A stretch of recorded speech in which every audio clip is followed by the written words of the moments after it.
Dr. Elena Carter stood still before the towering glass facade of Hayes Capital. The sunlight shimmered against the pristine windows, but no light could break through the storm swelling in her chest. She was used to the crisp whites of the operating room, the rhythm of heartbeats beneath her skilled hands. But today, there was no stethoscope around her neck, just a navy business dress and a heart beating wildly beneath the fabric. 5 years ago, Elena had walked away from this world and from the man who ruled it, Julian Hayes, once the center of her universe. Now he was a hardened CEO reigning over a financial empire, and she, without any other choice, had returned to ask him for help, knowing the cost might be far more than financial. Her father lay in a hospital bed awaiting a heart transplant. Carter Medical Group, her family's legacy, teetered on the edge of collapse. But beneath all that, Elena understood the deeper truth. This return wasn't just about saving a business, it was about confronting a wound that had never truly healed. The elevator carried Elena to the top floor. Each blinking number matched the pace of her racing heart. When the doors opened, she was met by a sharp-eyed woman, Julian's longtime assistant. "Mr. Hayes is expecting you," she said, leading the way with no hint of warmth. The dark wooden door creaked open. Julian Hayes sat behind a walnut desk, bathed in golden afternoon light pouring from the floor-to-ceiling windows. He didn't look up, not at first, as though she were just another trivial appointment. Elena stepped in, her spine straight, though her legs trembled slightly. "Dr. Elena Carter," Julian said finally, voice low and dry. "Didn't think you'd ever set foot here again." She bit the inside of her cheek. "I didn't come for myself. I came for my father, for Carter Medical Group. We need help, and you're the only one who can provide it." Julian leaned back, his steel-gray eyes slicing through her. "And why would I help you? After everything you did?" Elena said nothing. 5 years ago, she'd walked away without explanation because his mother, Vivian Hayes, had threatened to destroy her family and revoke her medical license.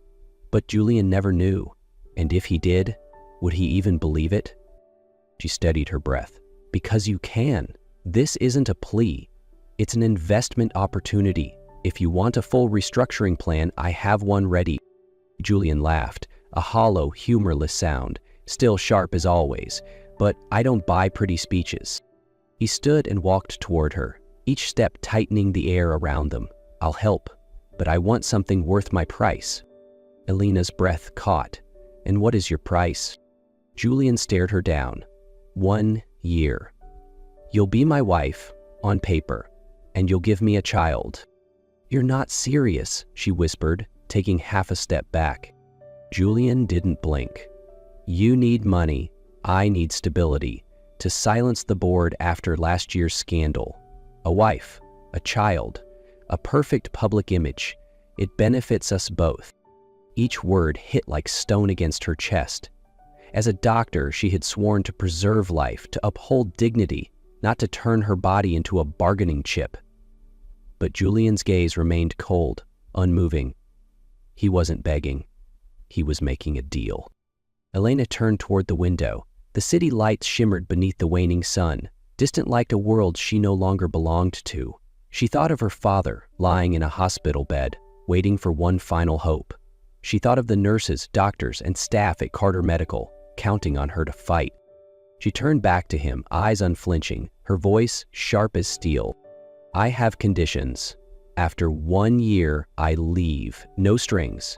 If I choose, I retain custody, and you restructure Carter Medical completely, not just a loan." A flicker of a smile curved at Julian's lips. "You still know how to play the game." He pulled a file from his desk drawer. "My lawyer will draft the contract, but remember this, Elena. Once you sign, there's no turning back." Elena wanted to scream, to tell him that 5 years ago she hadn't walked away for selfish reasons, that his mother had cornered her with power and fear. But she said nothing. What good would the truth do when Vivian Hayes still loomed like a shadow over their lives? "You don't know anything," she whispered, hoarse. Then she signed. The black ink bled into the page like an open wound. She slid the contract toward him. "It's done. Are you satisfied?" Julian flipped through the pages, eyes never leaving her face. A faint, bitter smirk touched his lips. "Welcome to hell, Elena. From now on, you belong to me." Julian Hayes's penthouse crowned the tallest building in the city, lavish like a dream and cold like a cage. Its glass walls looked out over a city of glittering lights, but Elena felt only emptiness. She stood still in the living room, arms wrapped around herself as if holding on to the last thread of warmth. Julian sat a few feet away, a glass of whiskey in hand, eyes distant, like she was nothing but a tenant. Since she'd moved in, he had spoken only once. "Your room's at the end of the hall. Don't disturb me unless necessary." She was no stranger to pressure, to facing death on the operating table, but here, under the roof of the man she once loved, Elena felt stripped bare. No longer a surgeon, no longer the woman who once dreamed of forever. But as she turned to walk away, his voice broke the silence, dry yet not entirely emotionless. "How was surgery today?" She paused, caught off guard. "A 6-year-old girl, congenital heart tumor. My team saved her." She hadn't planned to say much, but the image of the little girl smiling after waking up softened something inside her. Her breath slowed. For a fleeting moment, she wasn't Julian's contractual wife. She was a doctor, delivering miracles. Julian looked at her, and something in his eyes flickered. Less ice, more memory. He stood, walked to the wine shelf and poured 2 glasses. "Drink with me," he said. It wasn't a request. But this time, it didn't cut. They sat in silence, each holding their glass of wine as if it could shield them from the truth neither dared to speak. Soft jazz murmured from hidden speakers, casting a tender illusion over the sharp edges of the room. Elena couldn't remember exactly when the frost began to thaw. Perhaps it was when Julian pulled out the old leather notebook, the one she had left behind in their college apartment. The pages were filled with notes on cardiac anatomy, her handwriting still as familiar as breath. "You left this," Julian murmured, voice low and rough. "I kept it, because I didn't know whether to hate you or hope you'd come back." Elena wanted to say she never stopped loving him, that she was forced to walk away, but her throat closed up, and then, like a tide too strong to resist, Julian reached out, his fingers brushing her cheek. They were warm, far warmer than his voice had been. "Tell me, why did you leave me?" She didn't answer. She just looked into his eyes and saw in them the same heartbreak she carried. And then they kissed. A kiss full of sorrow and longing. That night they found each other again in shadows and memory, not for the contract, but for what they once had and had never truly let go. But in the morning, Elena woke on the sofa, sore and silent. A folded note sat beside her. "Don't confuse this, it's just part of the contract." She read it twice, 3 times. The words never changed. A deep humiliation rose in her chest, choking out the remnants of emotion she hadn't yet dared to name. She had thought last night meant something, a flicker of realness in him, a crack in the glacier that was Julian Hayes. But no, it had been an obligation, a clause, executed. In the days that followed, Elena grew quieter. She buried herself in her surgical work, a high-risk heart procedure on a newborn boy. But while her mind raced, her body began whispering truths she couldn't ignore. Morning nausea, lingering fatigue, a sudden aversion to coffee. One evening, she reached into the medical cabinet of her private hospital office. A pregnancy test, 2 bold pink lines, clear, unmistakable. Elena sank into the chair behind her. As a doctor, she understood the science. As a woman, a mother, her heart stirred with something deeper. This child wasn't born of love, but it was hers, a part of her. She told no one, monitored her vitals, created her own prenatal plan. She treated herself the way she'd treat any fragile, precious life in her care. But she didn't tell Julian. Until one afternoon, after an exhausting 8-hour surgery, a private obstetrician arrived at her office, sent by Julian. Then came the security team. Then the message. She was to move into his estate by the weekend. That night, Elena stood before him in the penthouse, fists clenched at her sides. "You don't get to control me like this," she said, voice trembling but firm. "I'm a surgeon. I know how to care for myself and this baby." Julian stepped closer. His gaze was still guarded, but his voice softened slightly. "I don't question your skill," he said, "but I don't take chances. Not this time." What might have sounded protective instead chilled her to the core.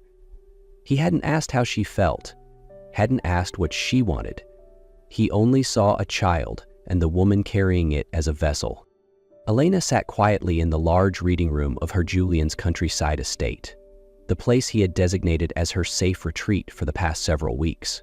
The cream-colored walls, soft lighting, and meticulously arranged bookshelves gave the illusion of comfort, but to her, it felt more like a gilded cage.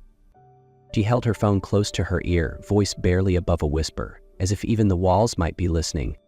"Naomi, I don't know how much longer I can do this," she murmured, tracing the rim of her orange juice glass. "I know Julian thinks he's protecting the baby, but sometimes it feels like I'm just a contract-bound surrogate." On the other end, Naomi sighed. "Why did you leave him, Elena?" Elena was silent for a moment, then she spoke, her voice catching. "I tried so many times, but then I remember the look in his mother's eyes. Vivian Hayes came to my apartment. She had files, proof of our clinic's debt. She said she'd send my father to prison and have my license revoked. I wrote Julian a letter, left it in his mailbox, but she took it, burned it in front of me." "Oh my God," Naomi breathed. "He never knew." Elena nodded slowly, though her friend couldn't see. "He thinks I left him without a word, and I hate myself for letting him believe it." What Elena didn't know was that, just outside the door, where the library hallway curved in silence, Julian stood still. He had only come to remind her about her prenatal checkup that afternoon, but now her words poured through the half-open door like fire. At first, he refused to believe what he heard. His mind fought the truth, clinging to old wounds. But as her words sank in, the disbelief gave way to a deep, raw ache. He had been wrong, deeply, unforgivably wrong. He turned away, heart hammering. Everything he believed for the past 5 years might have been a lie carefully spun by the one woman he trusted most.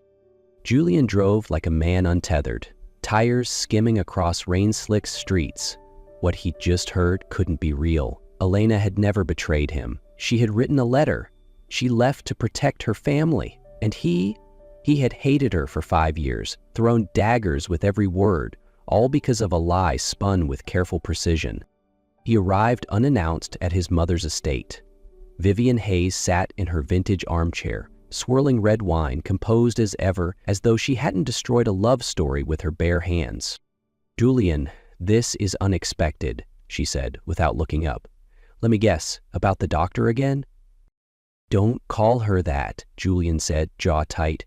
"I want the truth. What did you do 5 years ago?" Vivian raised her gaze, eyes sharp as glass. "Are you accusing me? I heard it from Elena's own lips. You threatened her father. You said you'd ruin her medical license, and you took the letter she wrote to me." Vivian let out a dry chuckle. "A mother does what she must to protect her son. You didn't need some penniless surgeon dragging down the Hayes name."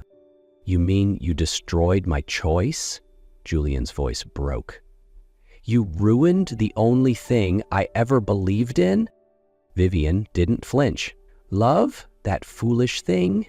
Julian stepped back, a hollow ache settling in his chest. "If you did what she says, I'll never forgive you." He walked away into the storm, his heart a tangle of fury and regret. For the first time, Julian understood if he ever wanted to have Elena again, he would have to fight. Not against her, but against the past he had allowed to blind him for too long. 2 weeks had passed since Julian stormed out of his mother's estate, his chest hollow with betrayal. He hadn't spoken to Elena. Not yet. He couldn't. But in silence, he began to rebuild. He reopened investigations, tracked financial threads connected to Carter Medical, dug through his mother's legal history, and day after day, he watched Elena from afar, silently, reverently, as if distance could become redemption. Elena didn't know. She immersed herself in surgery, in routine, in silence. The pregnancy had reached week 36. The twin girls inside her moved more every day, as if reminding her that time waits for no one. Then came the storm. Snow slammed into the city hard and fast. As she left the hospital after a long shift, pain seized her belly. Her water broke in the hallway. Labor came swiftly at St. John's. Dr. Naomi stayed by her side, shouting orders. "She's carrying twins, history of hypertension. Prepare for transfusion." Julian got Naomi's call and drove through the blizzard, heart pounding like the wind outside. Down the corridor, Julian sprinted into the hospital, snow clinging to his coat. He had dropped everything, driven through the blizzard, heart pounding with panic. Naomi met him in the hallway, pale. "She's in labor."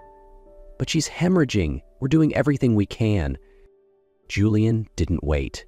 He burst into the delivery room, ignoring the nurse's protests. Elena lay motionless, her face ghostly pale, blood spreading across the sheets. Machines screamed. He dropped to his knees, grabbed her cold hand. "Elena," he choked. "Don't leave me. I was wrong. I love you. Please, stay alive." For them. And then the cries came. One, then another. 2 baby girls. But Julian didn't look at them. His eyes stayed on the woman who had once been his everything. In that moment, all the power in the world meant nothing, except for the chance that she might live. Morning light spilled through the maternity ward's windows, casting a soft glow across Elena's pale but peaceful face. 2 weeks had passed since the snowstorm nearly took her life. She had survived, but something inside her had been broken long before that night. Sophie and Clara, her twin daughters, slept soundly in their bassinets beside her. Pink-cheeked, breathing steadily, they were miracles. Elena looked at them with quiet love and fierce resolve. Julian had stayed by her side while she was unconscious, holding her hand, whispering for her to wake, but when she finally opened her eyes, he had retreated behind his familiar mask, cold, controlled, guarded. As if the words he spoke during the storm were nothing more than a moment of weakness. Elena knew the truth. She had fulfilled the contract, and now she needed freedom, not just for herself, but for Sophie and Clara, innocent souls who deserved more than to grow up inside a glass-walled estate, wrapped in silence and control. She called Naomi. "I have to leave," Elena said calmly. "Far from here, for them, and for me." Naomi understood. She didn't ask questions. Elena penned a short note and left it on the hospital desk. No explanations, no apologies. "Julian, I kept my promise. Let me go." Elena. 3 days later, in the early morning mist, a car pulled away from St. John's Hospital, carrying a mother, her daughters, and a heart, quietly stitched back together with pain and hope. Autumn in Portland painted every corner of the city in soft gold. Maple leaves drifted like whispers. Start over. Elena lived in a modest apartment near the park, using the name E.C. Rowan. No more operating rooms, no lab coats. She had stepped away from medicine to raise her daughters in peace and to find herself again. By day, she walked Sophie and Clara through quiet paths around the lake, visited used bookstores, and hummed lullabies. By night, when the girls slept, she painted. It was the only way she could breathe. Her canvases spilled emotion, hands reaching, pulsing hearts, snowstorms, and eyes the color of memory. She signed her work EC and quietly submitted them to a small gallery in Portland's art district. No one knew the artist had once held lives in her hands. Meanwhile, in New York, Julian stood in the now empty room where Elena had once slept. Her letter still rested on the desk. He had searched obsessively, called every hospital, hired investigators, chased every thread, but Elena had vanished, like she'd never existed. He went to Naomi. She met his gaze and said only one sentence. She needs space. Let her have it. But Julian couldn't. He had lost her once to pride. This time, he would lose everything if that's what it took, just to find the three girls who had become the very rhythm of his heart. 3 months passed. Julian hadn't stopped searching. Each morning, he woke in the cold silence of his penthouse, his gaze drifting to the empty crib. Each day blurred into the next, hollow with the ache of something vital lost. One afternoon, while visiting an old friend in the art world, he stumbled upon a local Portland exhibit catalog. A single painting caught his eye, a woman's hand reaching for two tiny ones, framed by a snowstorm. At the bottom corner in delicate ink were 3 initials, E.C. Julian froze. He remembered that style. Elena used to sketch after her hospital shifts, quietly, never showing them to anyone. E.C. It was her. The truest, most hidden part of her. Without a word, he booked the next flight to Portland. The gallery was tucked between golden-leaved streets, glass walls reflecting autumn light. Julian didn't expect much, but the moment he stepped inside, his heart nearly stopped. She was there. Elena stood under soft light, wearing a simple linen dress, holding Sophie, while Clara slept peacefully in the stroller. The sunlight kissed her brown hair, her profile glowing with quiet strength. Julian couldn't move, couldn't breathe.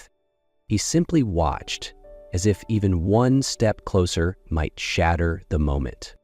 Elena looked up, their eyes met, a silence louder than any storm.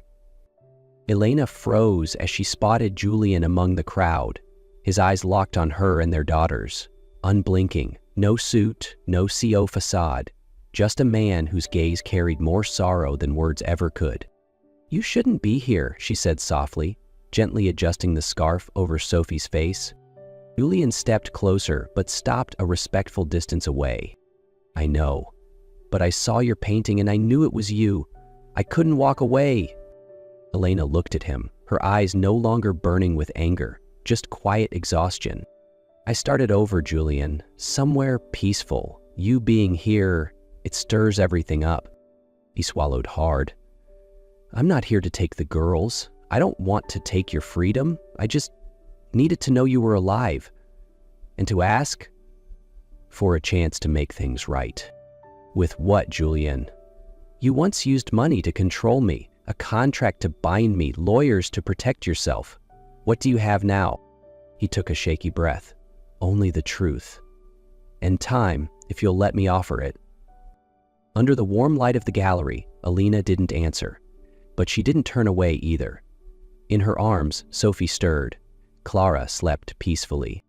Elena looked at her daughters, then back at Julian, and for the first time, her eyes didn't fully close. Julian Hayes, once the head of a billion-dollar financial empire, now lived in a modest 2-bedroom apartment on the outskirts of Portland. No assistants, no driver, no boardrooms of glass and steel. He shopped for groceries himself, made his own coffee, learned how to cook oatmeal in the mornings, and quietly visited the art gallery every week to look at paintings signed EC. He didn't call, he didn't push, he didn't show up uninvited. He simply existed, patiently, silently. Elena knew he was in Portland. The city was too small to miss the familiar tall frame passing a bakery or wheeling a bike through the park. She never approached him, but each time she saw him bending down to pick up a dropped glove for a stranger's child or exchanging a quiet smile with the old bookseller, something inside her softened. He had changed, no longer the man who commanded. He was learning how to listen, even when she said nothing at all. Late at night, Elena left the gallery after an exhibition that had lasted over 8 hours. The winter wind cut through her thin coat, making her shiver with each gust. She let out a sigh, clutching a folder of artwork drafts tightly in her hands, her eyes heavy with exhaustion. Then, at the far end of the glass corridor, she saw a familiar silhouette. Julian. He leaned against the stone railing. No phone, no bodyguards. In one hand, a container of hot soup, in the other, a thick gray coat, the one she'd left in his car months ago. "You always forget to dress warm," he said gently, no hint of judgment. Alina paused. She didn't ask why he was there. She didn't ask how long he'd been waiting. She just nodded, stepped forward, and took the coat. "Thank you. I wasn't sure if you'd eaten yet, so..." He offered the soup, just vegetables, but it's warm. She accepted it, the warmth seeping into her palms, and deeper, into something far more fragile inside her. She hesitated, then opened the door to her small apartment. The golden light spilled softly across the threshold. "If you're not busy, would you like some tea?" Julian looked up, surprised for a moment. Then he smiled, not triumphant, not expectant. "I'm free," he said simply. The door closed gently behind them, and for the first time between them, there was no contract, no past debts, only silence. Just enough to begin again. The next morning, Elena woke earlier than usual. Soft sunlight poured through the curtains, warming the wooden floor and something inside her. Julian had left before dawn, but on the kitchen table, he'd left a small handwritten note.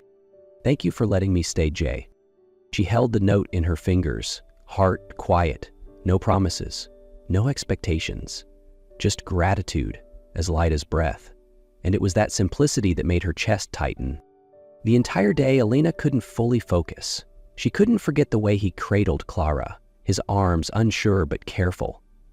It wasn't the image of a CEO. It was the image of a man learning how to love, slowly and sincerely.